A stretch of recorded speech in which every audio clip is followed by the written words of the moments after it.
You're listening to an archived Cabral Concept podcast.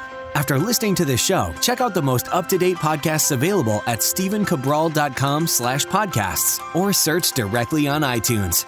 And now, welcome to the Cabral Concept, where board-certified naturopath and integrative health practitioner Dr. Stephen Cabral shares how he was diagnosed at the age of 17 with a life-altering illness and given no hope for recovery. It was only after studying and traveling all over the world did he discover how to combine ancient Ayurvedic healing practices with state-of-the-art naturopathic and functional medicine to fully rebalance the body and re-energize it with life. It's time to discover how to get well, lose weight, and finally feel alive again. And now, here's your host, Dr. Stephen Cabral. Hi, everyone. Welcome back. Excited to have you with me here today to start our weekend with our first Cabral HouseCall.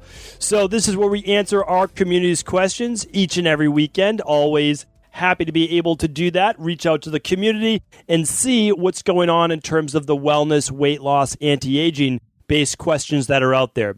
So, every day you can get your questions answered at cabralsupportgroup.com. Feel free to do that.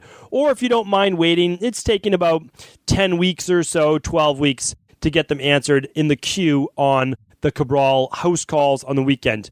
But I have no plans on ever stopping. So we're happy to answer those questions as they come through. And, well, without further ado, let's get into our questions right now. Okay. First one's from Anonymous. Anonymous is asking, hi, I'd like to stay anonymous on the podcast if possible. I'm a big fan of your book, The Rainbarrel Effect, and your podcast. They have made a big impact on my daily life. I suffer from type 1 diabetes and was able to lower my insulin dosage following parts of your protocol. I would love your advice in terms of the trigeminal neuralgia. My mother first experienced trigeminal neuralgia after my father suddenly passed away at a young age 2 years ago. She had severe pain on the left side of her face.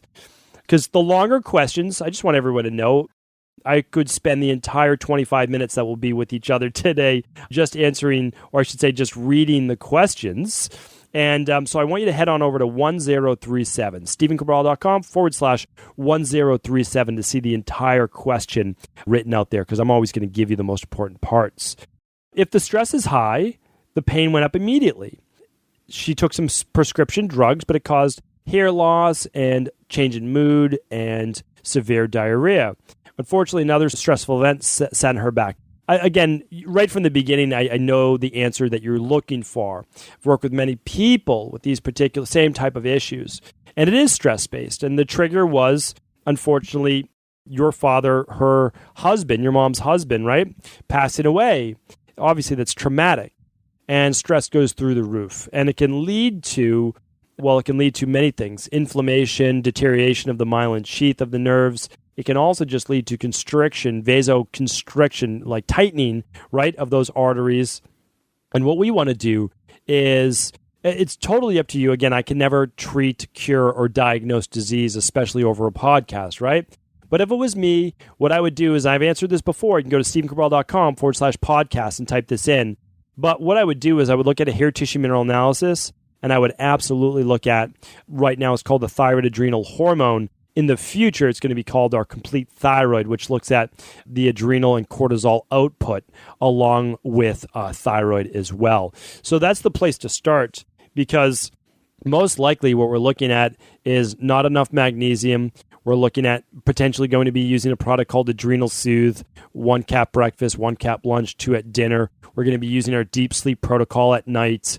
Again, this is just from me running tens of thousands of labs. I've seen over 30,000 people myself. My team and I have seen over 250,000 people. But I still like to have the data. I like to have the labs, but that's where we're going with it. All right? Megan's up next. Megan's asking, I was wondering if you could tell me the current wait time to get in the rotation for the 3-month wellness program with Dr. Cabral. Thanks in advance. All right. So, Megan, I know that you wrote in on 9/10. You're always, again, the Ask Cabral page, it says there, but you're not going to probably get your answer for 12 weeks. You can email us at any time. Please do feel free to do so.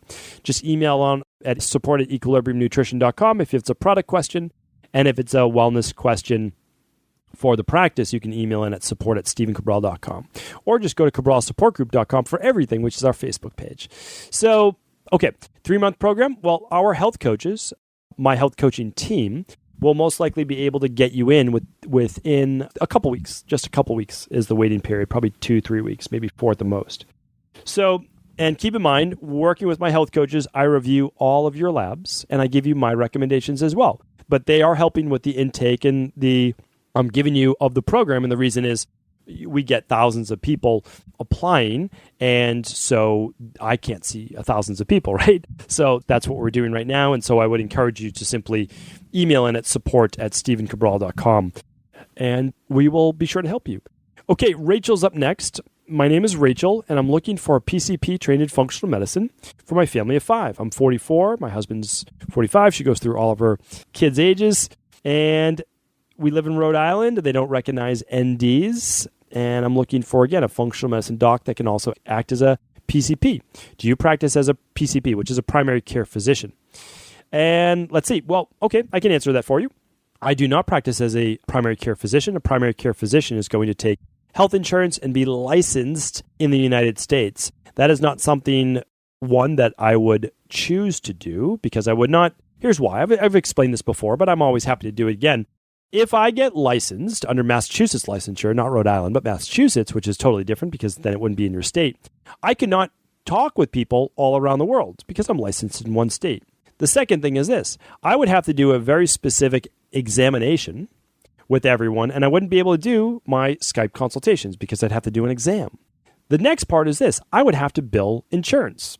I don't want to bill insurance, right? And that's because I would have to then play by insurance's rules. I would have to give you exactly what insurance wants me to do.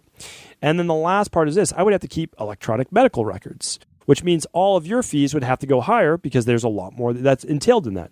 So what I try to do is keep it at a normal price, and I practice overall health, right? So I don't act as a PCP.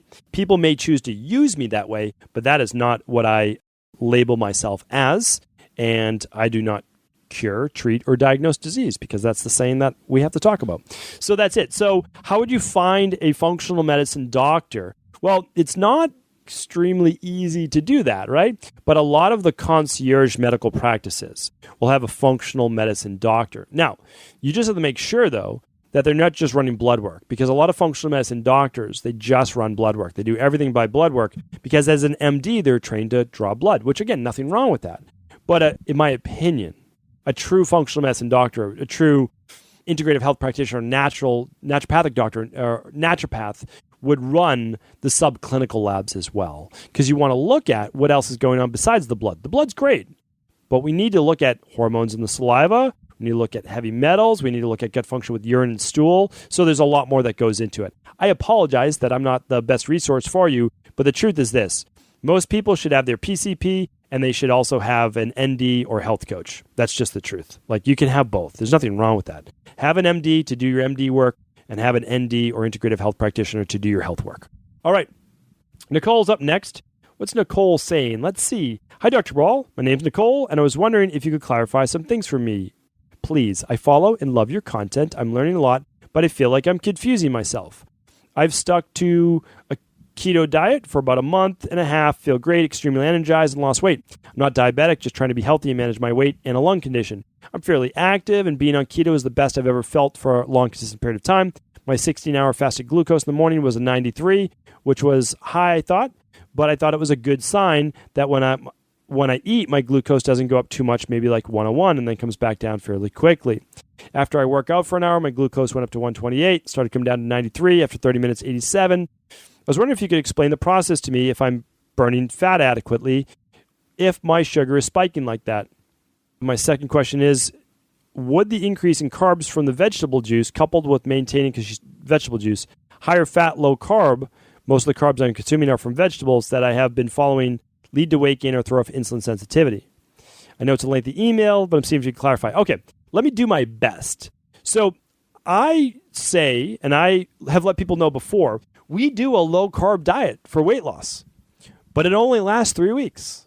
And then we walk people back up the ladder because we're looking at overall health. Now, keep in mind, there's nothing wrong with getting the majority of your carbs from vegetables. There's nothing wrong with that at all. So a lot of people believe they're following a keto-based diet, but they may not actually be producing ketones. They might actually be burning body fat just adequately and great, and they're getting plenty of carbs for their body. meaning like they're getting more than the 25 to 50 grams of recommended carbs on a ketogenic-based diet. So a lot of people are just on a lower carb, higher vegetable diet. That might be working for you. Your blood sugar at 93 is just borderline in the morning. It's not ideal. Ideally, it would be in the 80s somewhere, maybe even the high 70s. But your little spikes in blood sugar are not bad. You're getting a little spike because I'm sure you're doing some high-intensity exercise, not a problem. And then your glucose is back down to 87 after 2 hours.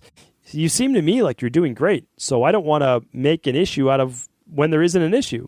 So, continue to monitor not just your blood sugar levels. And if you do add in more carbs, well, again, just monitor your blood sugar levels. But what I'd also like to say is this, is you can time your carbs. You could do them at breakfast, and you can also do them post-workout. Besides vegetables, that might be the time that you intake fruits, right? Because fruit's great, a lot of antioxidants. The other thing is this, is that you'll want to, at some point, run your thyroid adrenal hormone. Because if you don't run that, I can't give you a definitive answer of what it's doing to your hormones. You might be perfectly great, and I'm not denying that at all. I just have to give you another side of the story, that's all. But if you run your thyroid adrenal hormone, you'll have the real answer.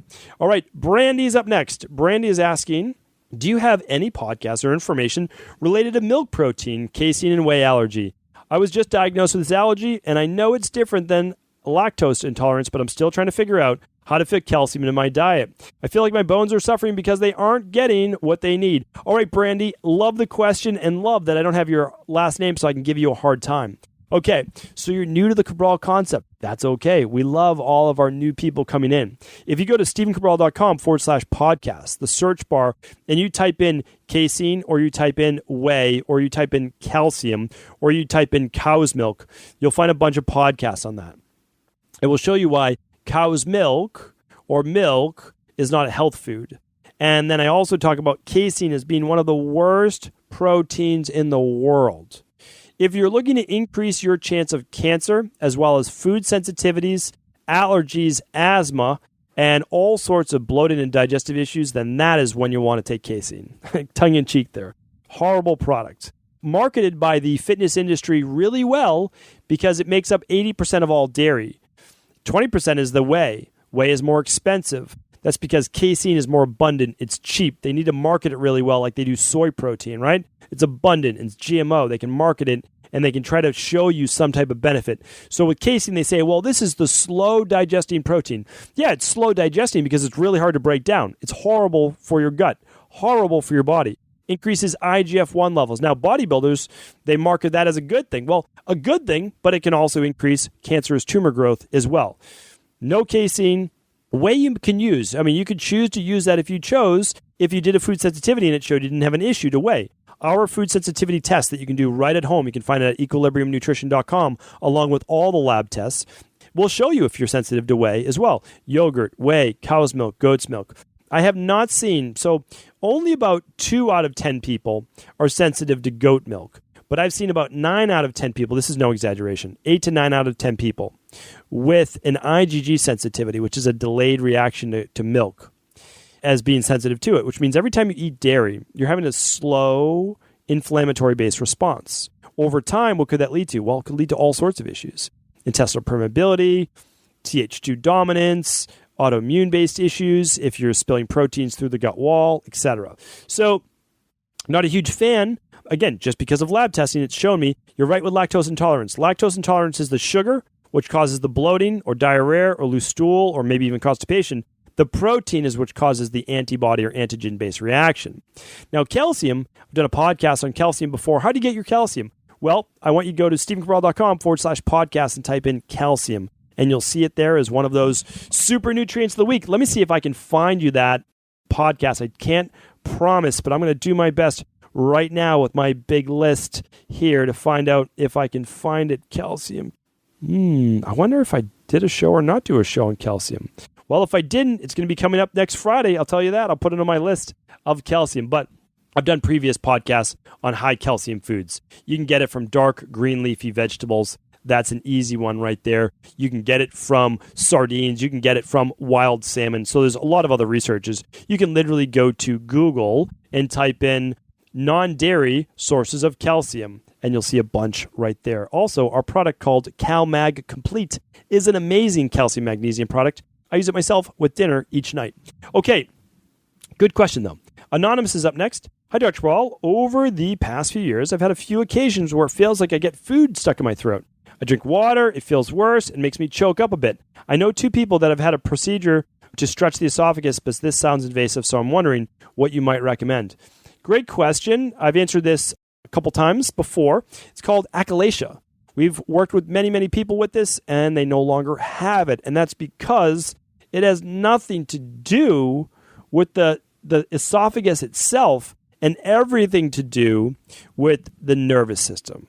Every person I've worked with that has achalasia, trouble swallowing food down, is because they've had some type of sympathetic nervous system dominance. This means they've been in low-grade fight or flight or high. And the nervousness, the underlying anxiety, you may not even notice it, and that's okay. But it's there. So what we see is a lack of the peristaltic movement. So that means that the peristaltic movement is basically you swallow the food. Well, that doesn't mean it drops into your stomach. I mean, most people don't know that. So what happens is a small wave of muscular contractions moves the food or even water down the esophagus into the stomach.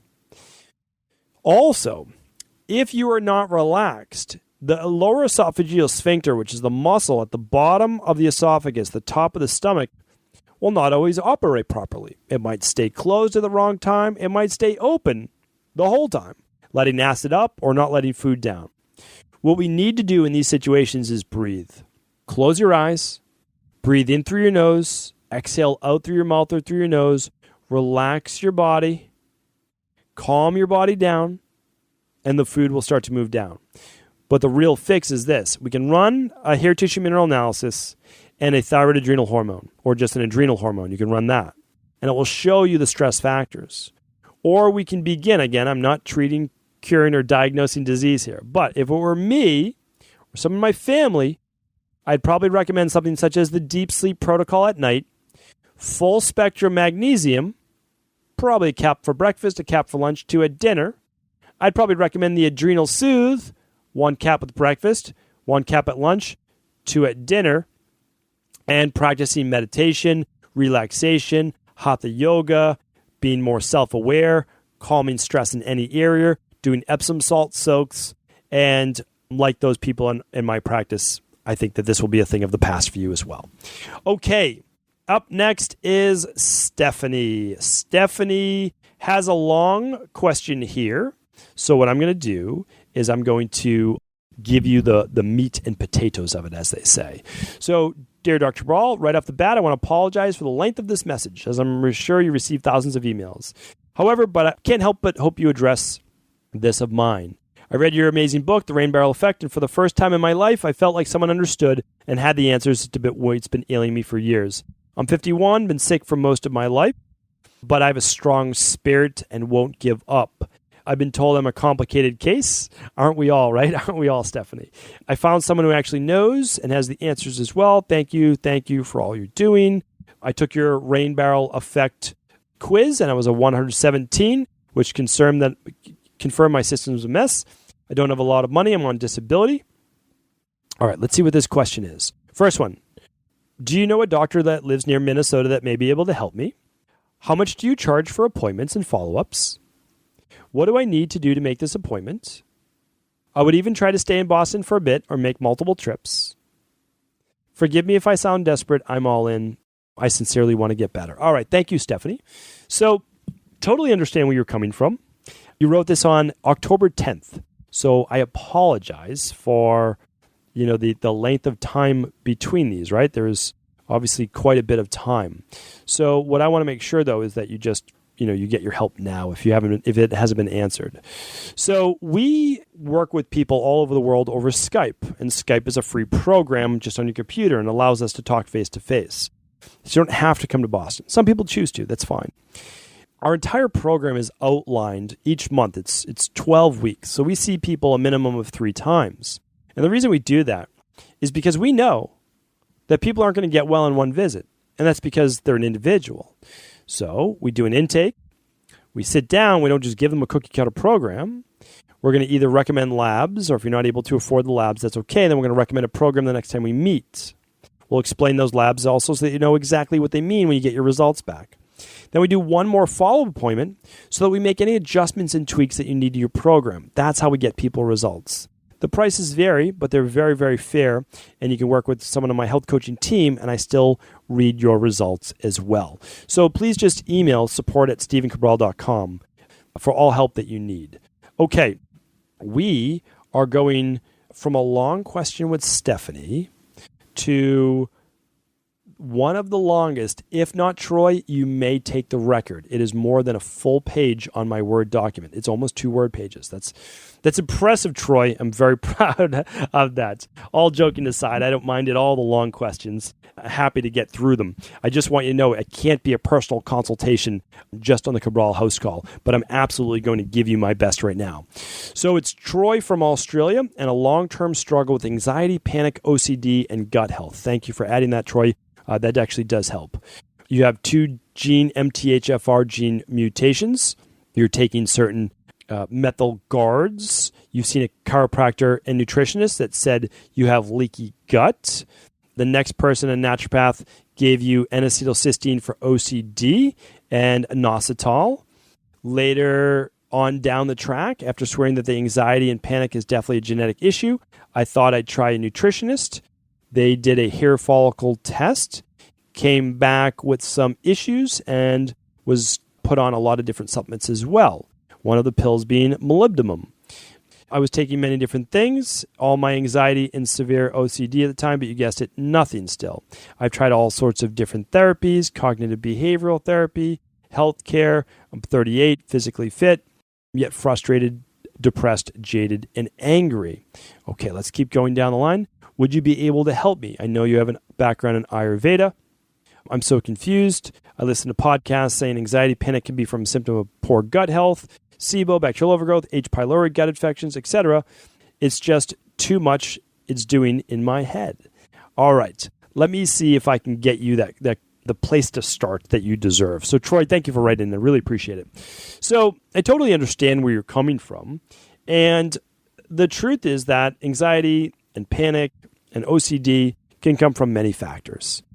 A lot of it is the missing raw materials to produce the proper amount of neurotransmitters and balance at the right time. Not too much dopamine compared to serotonin, yet not too much serotonin compared to dopamine. Not having enough GABA will certainly lead to anxiety. So I've done quite a number of podcasts on this. I've also taught this in my integrative health practitioner certification. What we need to do is really look at the foundation and all the fundamentals. But I want you to understand this. This is really important. I do hope that you've read my book called The Rainbarrel Effect, because you don't want to supplement your way out of this, and that's what it looks like it's been. I need you to work on the entire de-stress protocol. When it's a complicated case, you're not just going to typically get away with just nutritional supplements or just diet. What we need to look at is the diet, the exercise that's proper for your body, the stress reduction, I know that there's some there, the toxin removal. I also want you to work on a couple other things, which is getting into more of a parasympathetic nervous system. Your body's ramped up right now. If it wasn't, you wouldn't have the anxiety, the panic, the OCD. You need to fix the gut, without a doubt. Fixing the gut, removing the toxin in the gut is a huge part of it. If you're always spilling proteins into your bloodstream, your body will always be ramped up and you'll always be inflamed. And you also won't be able to manufacture, break down, or absorb your B vitamins, so that's crucial. One other part, well, let's get to the rest of it. Emotional balance. We need you to look back to your past. What are you carrying with you? That's very, very important to look at. Listen to my Motivation and Mindset Mondays. What do you fear in terms of the future, right? Because that's going to hold you back. Fear is going to lead to anxiety, right? Regret in your past is going to lead to depression. We need to work on those. Okay, it's very, very important to me. Yes, you need a supplement protocol to, without a doubt, help rebalance whatever's going on with your body. But that's only one of the 8 parts. And then I need you to switch into a success-based mindset. I know that nothing's worked for you. Nothing worked for me for 10 years, right? I got a little bit of benefit here and there. I did. I got a little bit. I won't say that nothing worked. But then I met my mentor, and she taught me that it's not oftentimes a laser-based approach, is that you need to work on multiple factors at the same time. So what I did was then I became truly integrative. I understood that I didn't have to just do one thing at a time, just work on my methylation issues, or just work on, meditation, or just this. I could combine everything into one. And that's truly when I begin to heal. So Troy, what I'm recommending for you, because there are people out there, you haven't found your answer yet, but you will. And I do recommend, since you're going to need more of the, one-on-one attention, is that I do recommend that you find someone in Australia that you're able to meet with that is not a functional medicine practitioner from the conventional medicine standpoint, that they actually look at the organic acids test, that they look at the hair tissue mineral analysis, that they look at your hormones, that they look at a stool test as well for the H. pylori that we spoke about, and they look at your omega-3 levels. We have to start somewhere. You can begin with our foundational, protocols, which is essentially the daily nutritional support, the daily fruit and vegetable blend, the omega-3, the vitamin D, and the daily probiotic. You just need to make sure that everything is shored up, right? Maybe the probiotic isn't the best for you right now if you do have SIBO or bacterial overgrowth. But getting in some omega-3, getting in all the nutrients that you need is going to be crucial. Making sure your vitamin D levels are optimized is going to be crucial. So, Troy, I can tell you, though, that it is an answer. Don't just say that it's genetics. Genetics allowed this to express itself, but it can go back the same way. So I just want to give you hope. There is hope. You will find it. Continue down the path. Don't give up. When you find your answer, teach it to others. Thank you so much, everyone, for tuning into today's show. Truly appreciate each and every one of your listens, and thank you so much for all the reviews on iTunes. If you're able to leave a review, for anyone that hasn't, that would be greatly appreciated. Thank you so much, and tune back tomorrow for more of our community's questions and answers. Before you go, I wanted to share a personal story with you. The real reason I began to get well finally is because I figured out what was wrong with me. And that might seem pretty obvious, but I went from doctor to doctor for over 2 years before discovering at-home functional medicine lab testing. These are the labs that enabled me to finally figure out what was wrong with my hormones, blood sugar, electrolytes, and gut health. And once I knew what was wrong, I could then follow a proven plan in order to rebalance my body from the inside out. This is why I believe so strongly in functional medicine lab testing, and why I've made it my mission to share these labs with the world. Now at equa.life, you can order an at-home lab test or lab bundle for you and your family and be able to complete it within the week. Plus, the EquaLife difference is that you're not left to try to read and figure out these labs on your own. We explain what your lab numbers mean, what they mean in the much bigger picture, and then how to go about rebalancing your body in order to heal. To see our full selection of lab tests, or to set up a free lab selection call to find out what labs may be best for you, simply head on over to equa.life/labs. And do remember, we ship these all over the world. To find out more and to set up your free lab selection call, simply head on over to equa.life/labs. That's EQUI.LIFE/labs.